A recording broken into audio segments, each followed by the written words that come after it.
So over here, you can see that I have this particular remote desktop opened up. And let's say I want to go ahead and transfer out the files that I have right here between computers. In that case, I can actually go right here and let's say, for example, click on download right here.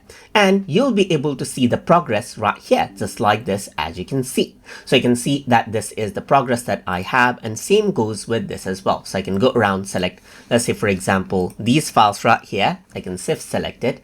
And then if I were to go ahead and click on download, you can see that I have an option to copy and paste it, and you'll be able to see the progress right here, just like this. You can close this out as well. Let's say, for example, to remove out the progress. Similarly, let's say, for example, I'm going to go ahead and upload this out. You can see that this is lost, so it is taking time right here, and you can see the progress right here, just like this. I can go ahead and have multiple file uploads right here as well, and you'll be able to see the progress just like this. If I were to go around over here, you can right click and abort out the file transmission as well if you don't want to actually go ahead and do the transfer anymore as well. So this is what you have, as you can see. So if I were to go around over here, you can see the files that has been transferred right here as well. And this is basically how you can go ahead and monitor out the files as you want right here. So if I were to go around over here, you can see that I have access to chat. The section is started, and you'll be able to go ahead and monitor out the file progress right here, just like this.